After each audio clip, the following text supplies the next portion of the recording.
नमस्कार, मिशन ज्ञान से मैं आशुतोष राजस्थान सरकार और वेदांता के CSR इनिशिएटिव की कक्षा में आपका स्वागत करता हूं। बच्चों, हम पढ़ रहे थे यहाँ पे क्लास 12th का 7वां चैप्टर पी ब्लॉक के तत्व। आज मैं बात करने वाला हूं यहाँ पे क्लोरीन के बारे में, क्योंकि इसके पहले हम वर्ग 17 के तत्वों को स्टार्ट कर चुके हैं। ठीक है, भौतिक गुण, रासायनिक गुण सब आप देख चुके हैं। आज की क्लास पूरी होगी किस पे? क्लोरीन पे। तो सबसे पहले मैंने आपको यहाँ पे एक पूरा का पूरा माहौल बना के एक बात बता रखी है क्या, कि भाई सबसे पहले हम बात करते हैं किसकी? सबसे पहले हम बात करते हैं कि वो बना कैसे हैं। कंपाउंड की बात करें या फिर किसी भी गैस की हम बात कर लेते हैं। ठीक है, यानी कि विरेचन विधियाँ। दूसरा उसके भैया गुण क्या हैं।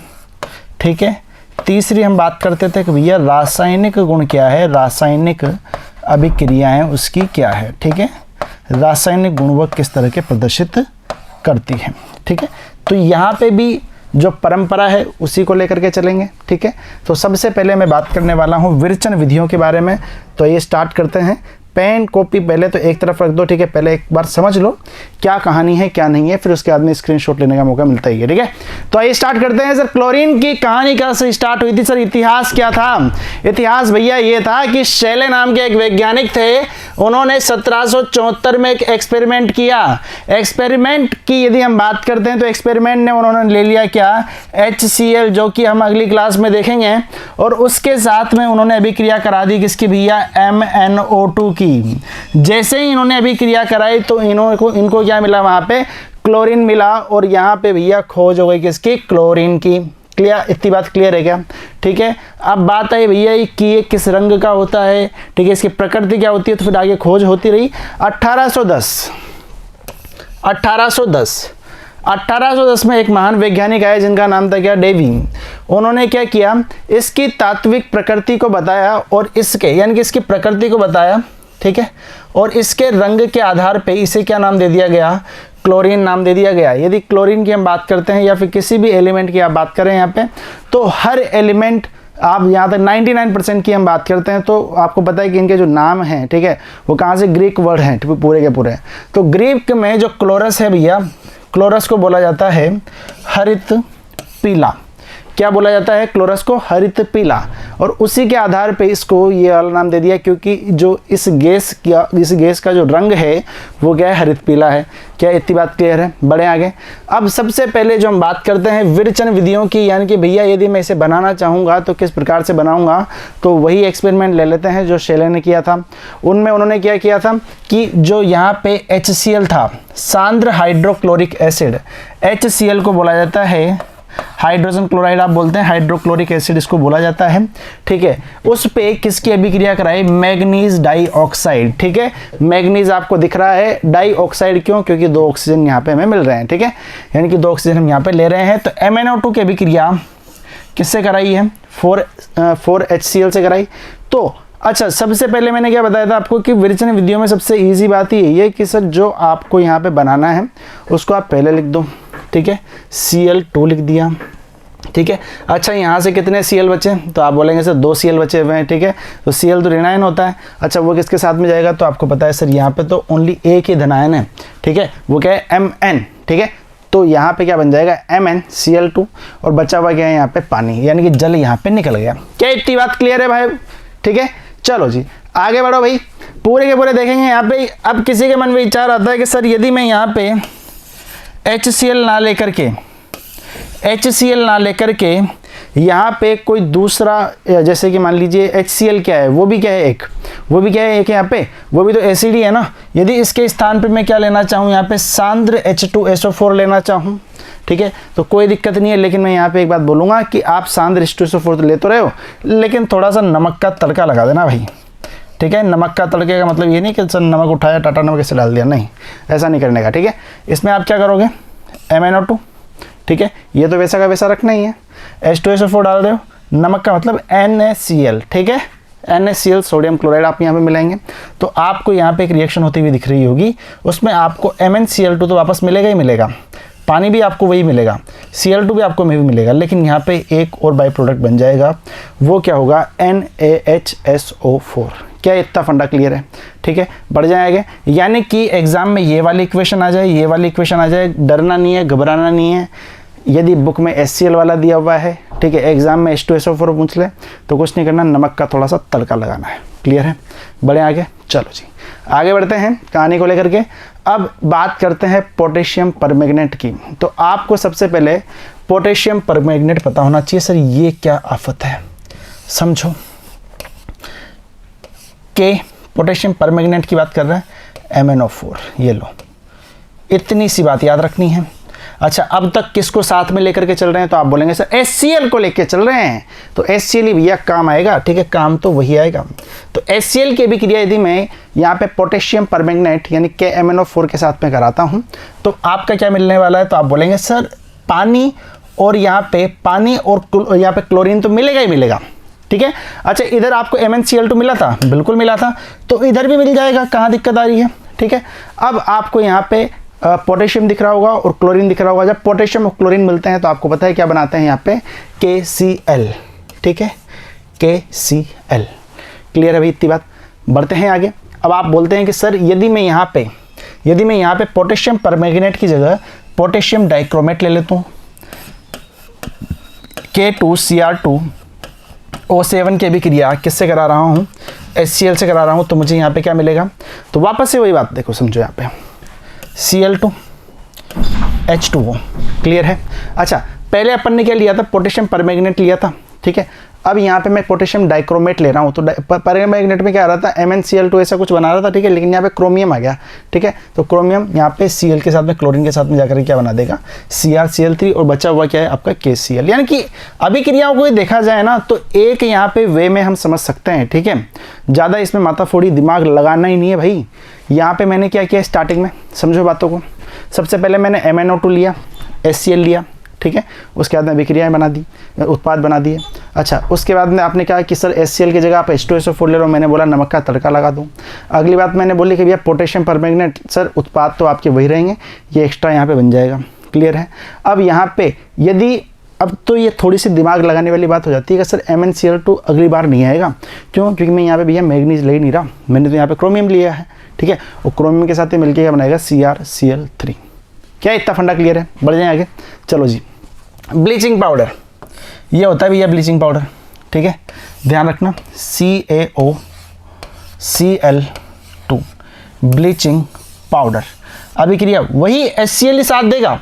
ठीक है, HCl ही हमारा साथ देगा, तो सर पानी और Cl2 तो बनाना ही है, बचा हुआ क्या है Ca, और यहाँ पे Cl2 ये वाला बच जाएगा, CaCl2। ठीक है, H2 आराम से बन जाएगा। ठीक है, कैसे बना सर, H2 है, ऑक्सीजन 1 है, H2O बन गया। Cl2 यहाँ पे 2 है, और ये वाला अलग से रख लो, CaCl2। क्लियर है भाई। ठीक है, बढ़े आगे। अच्छा अगली बात हम करते हैं गुणों की। उसके पहले एक काम करो, अब फटाफट से एक बार स्क्रीनशॉट लो। ठीक है, पूरी रिएक्शंस का, फिर आगे कहानी को बढ़ाते हैं। इसको भी देख लो, फिर इसके बाद में गुण को स्टार्ट करते हैं ना। चलिए कहानी को थोड़ा सा और आगे बढ़ाते हैं। अब बात करते हैं यहाँ पे क्लोरीन के गुणों की, यानी कि इसकी प्रॉपर्टीज़ क्या क्या है। ठीक है, क्या इसकी गंध होती है, विलेयता की हम बात करेंगे। ठीक है, सब चीज़ों की हम बात करेंगे। तो सबसे पहले बात करते हैं कि सर इसकी गंध की बात करें तो बहुत ही दमघोटू होती है, हरित पीले रंग की होती है। ठीक है, तीखी गंध होती है इसकी भैया, है ना, सूंघना मत कभी, पता चल जाएगा सूंघ लेना। ठीक है, क्या इसका यहाँ पे नेचर है। ठीक है, अच्छा हरित पीले रंग की ये गैस है। अच्छा यदि हम बात करते हैं तो सर वायु से यदि हम कंपेयर करते हैं, ठीक है, तो वायु से ये हल्की है कि भारी है, तो भैया ये वायु से यहाँ पे भारी है, और छोटी मोटी भी नहीं, बिल्कुल 2.5 किलो का हाथ सुना होगा, लेकिन यहाँ पे ये 2.5 गुना है। ठीक है, ये थोड़ा सा याद रहेगा। अच्छा अगली हम बात करते हैं तो इससे आसानी से हरित पीले द्रव में द्रवित किया जा सकता है। ठीक है, लिक्विफाइड इसको किया जा सकता है। तो सर वहाँ पे क्वथनांक की हम बात करेंगे तो क्वथनांक कितना आ जाएगा, 239 केल्विन। क्या इतनी बात क्लियर है। ठीक है, तो 3 बातें अभी तक की कि सर दम घोटू है, तीखी गंध वाली है, 239 इसका बॉइलिंग पॉइंट होता है। ठीक है, वायु से 2.5 किलो, याद आ रहा ना, 2.5 गुना ये भारी है। अच्छा यह जल में विलय होती है, यह जल में विलय होती है तथा क्लोरीन जल बनाती है। क्या बनाती है, क्लोरीन जल बनाती है, जो कि प्रबल ऑक्सीकारक होता है। ठीक है, अच्छा यदि हम बात करते हैं इसकी तो ये विषैली होती है, टॉक्सिक है, गले, नाक और फेफड़ों आदि पे क्या करती है, विषाक्त प्रभाव छोड़ती है, यानी हानिकारक है थोड़ी सी। अच्छा, हिमांक की हम बात करते हैं तो कितना आ जाएगा 101.1 डिग्री सेल्सियस, यानी कि हिमांक कितना आ गया 101.1 डिग्री सेल्सियस। ठीक है, इतने ही गुण हैं, यही याद करने हैं। अब बातें समझो।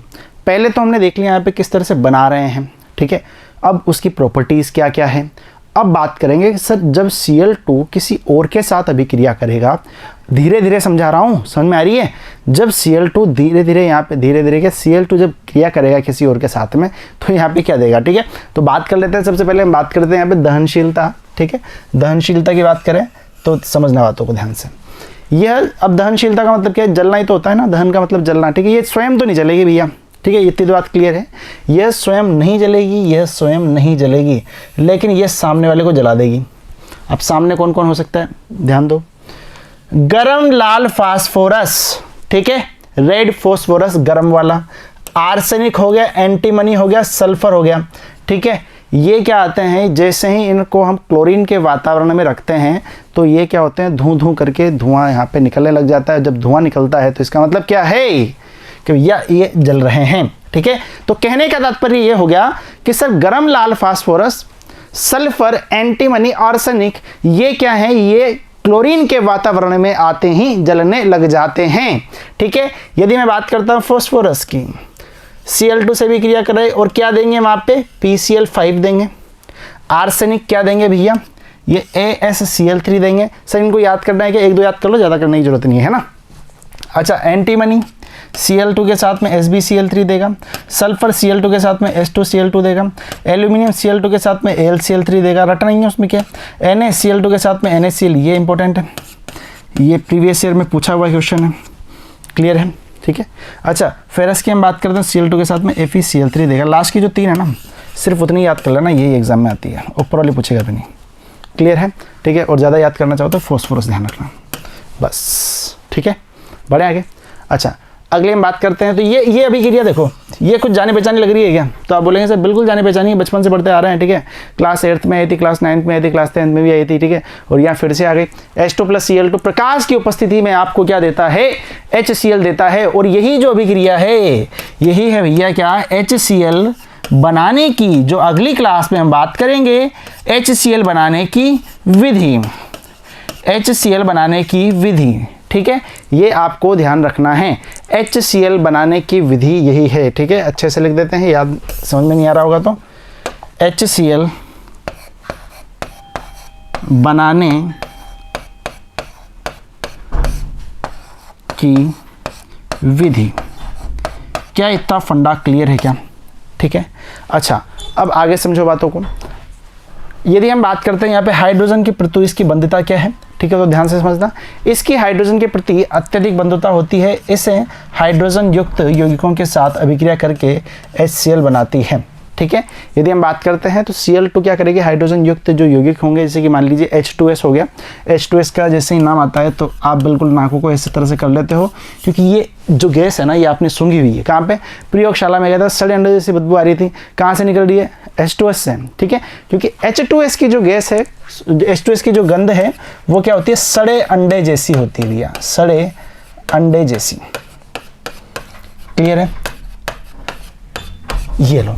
अच्छा, यदि मैं H2S में थोड़ा सा और एक्सपेरिमेंट करना चाहूँ, उसमें Cl2 मिला देता हूँ, तो भैया क्या मिलेगा, तो आपको पता है यहाँ पे क्या मिल जाएगा, आपका HCl बन जाएगा और सल्फर आपको यहाँ पे मिलेगा। ठीक है, तो क्या सर ये भी HCl बनाने की विधि है? बिल्कुल, ठीक है, जिसमें प्रोडक्ट HCl बन रहा है ना, वो भी यहाँ पे HCl बनाने की एक विधि हो जाएगी, एक विरचन विधि हो जाएगी। ठीक है, अच्छा C10H16 Cl2 के साथ में वही वापस से HCl देगा और यहाँ पे कार्बन हमें मिलेगा, यानी कि सर कार्बन यहाँ से मिल सकता है और सल्फर आपका यहाँ से मिल सकता है।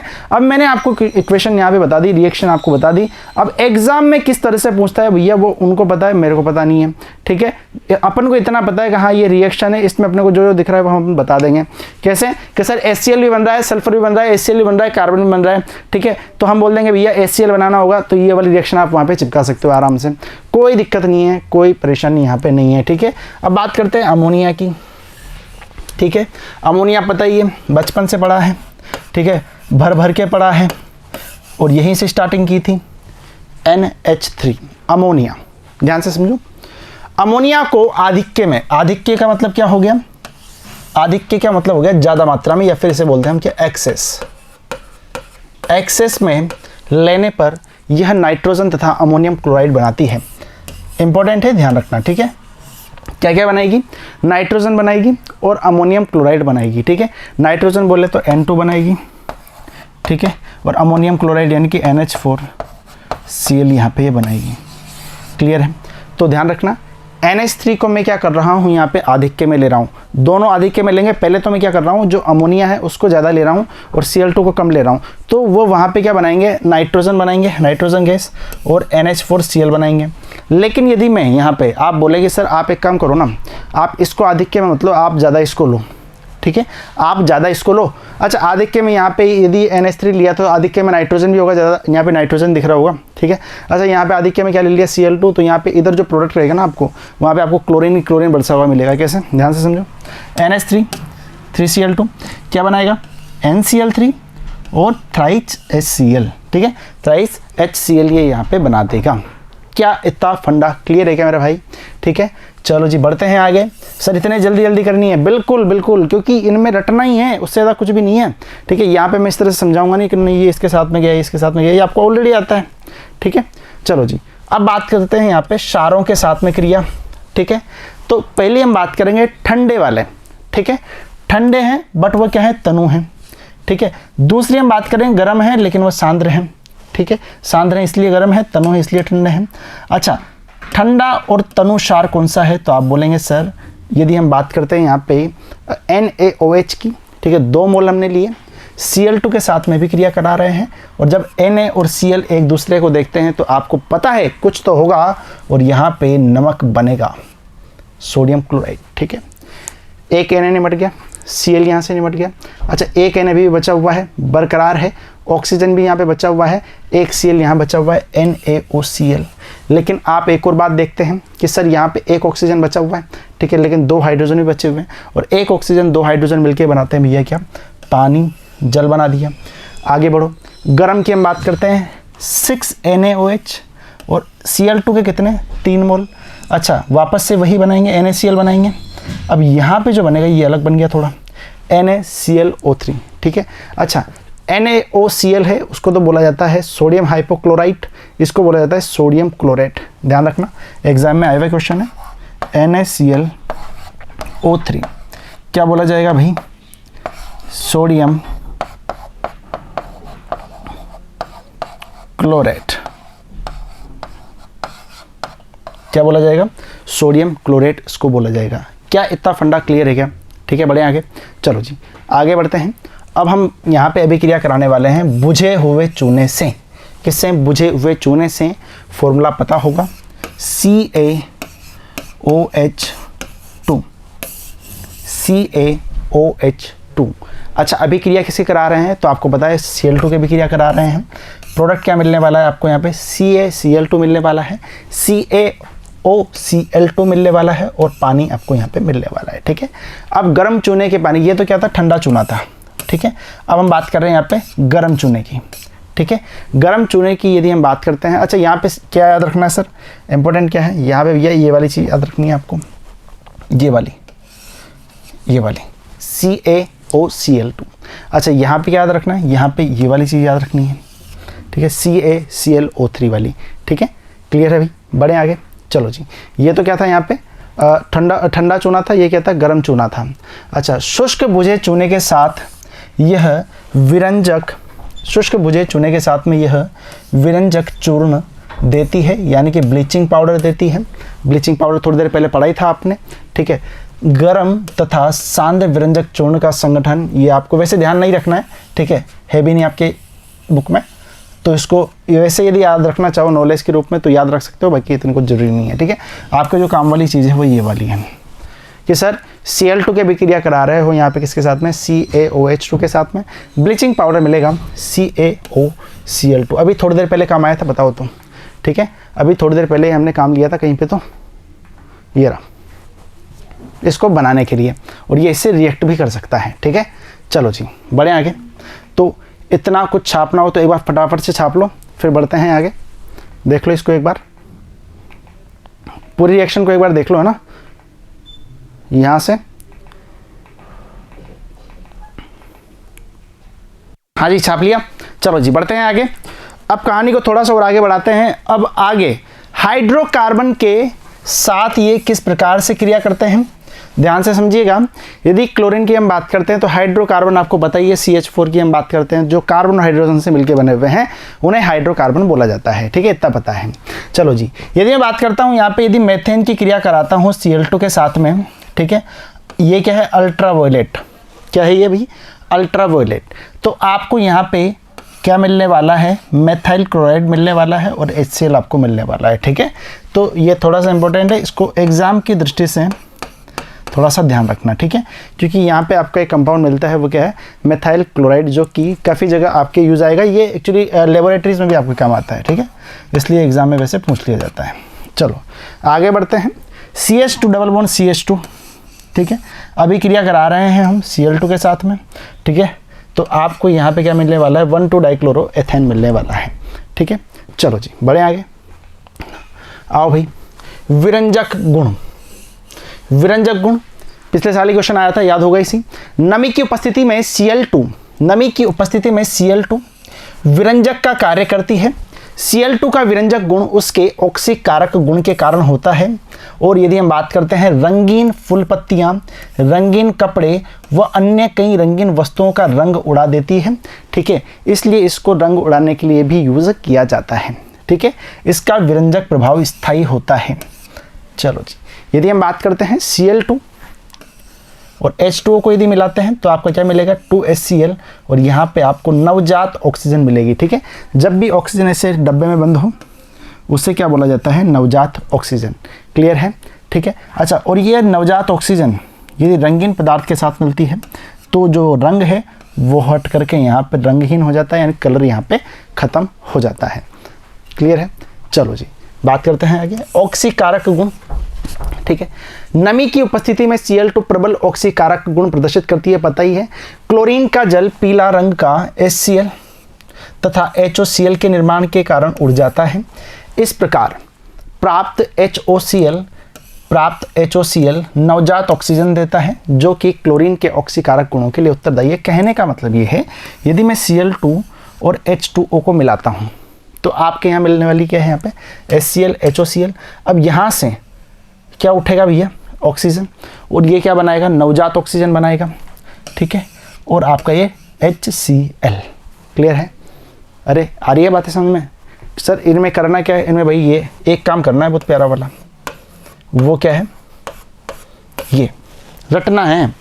और रटना ऐसे भी नहीं है कि ऐसे धब धब धब धब लगे हुए हो, बिल्कुल एक पैटर्न के साथ में रटो। ठीक है, रटने का मतलब ये नहीं है कि सर दिन भर आप इसी को देखते जा रहे हो, नहीं। जैसे कि सुबह देख लिया पूरी इक्वेशन को एक बार। ठीक है, जैसे कि मैं क्लोरीन बनाने की विधियां बता रहा हूं तो वो एक पेज में लिख लो पूरी। एक के दिन में 3 या 4 बार देखोगे ना, तब भी 10 से 20 दिन में तो बिल्कुल रटने में आ जाएगी। ठीक है, ज़्यादा कुछ इनमें ऐसा कुछ है नहीं, है ना।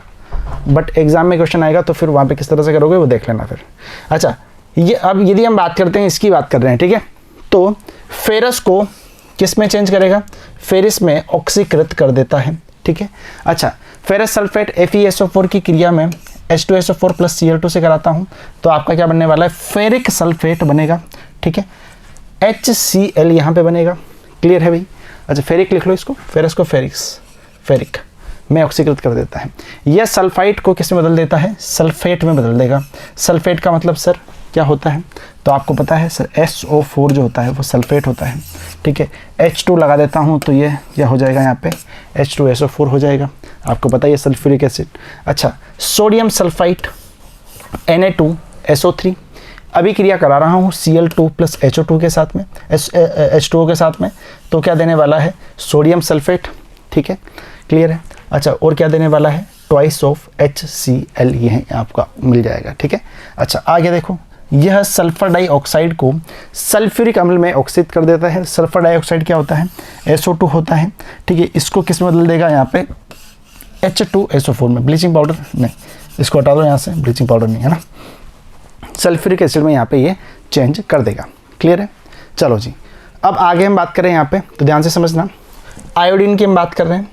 ये मतलब कुछ एक चीज़ें हैं, ये याद करो तो अच्छी बात है, वरना ऐसे तो एग्जाम में पूछी जाती नहीं है, बट फिर भी पूछ लिया तो फिर ये मत बोलना सर पढ़ाया नहीं था। आयोडीन को आयोडिक में, ठीक है, H2S को सल्फर में, ठीक है, और Na2 ASO3 को ASO4 में ये ऑक्सीकृत कर देगी।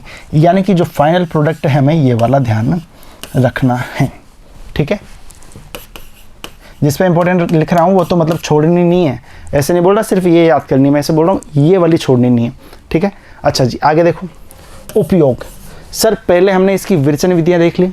अच्छा सर धीरे धीरे पढ़ा रहे हो, धीरे धीरे इसलिए क्योंकि ये आपको बिल्कुल दिमाग में घुसती रहनी चाहिए, क्योंकि क्लास ले ली आपने, ठीक है, उसके बाद यदि आप क्लास लेते हो तो टाइम वेस्ट हो जाएगा।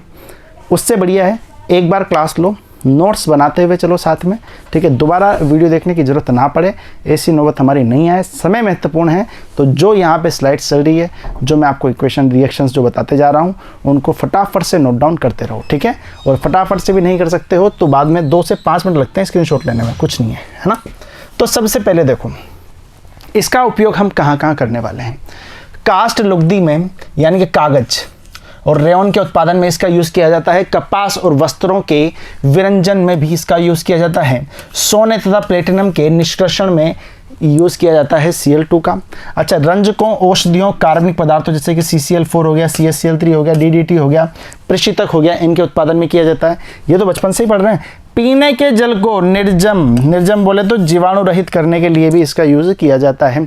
अच्छा एक और देखा था आपने, कीटाणुनाशक, 2-3 चीज़ें और लिख लो।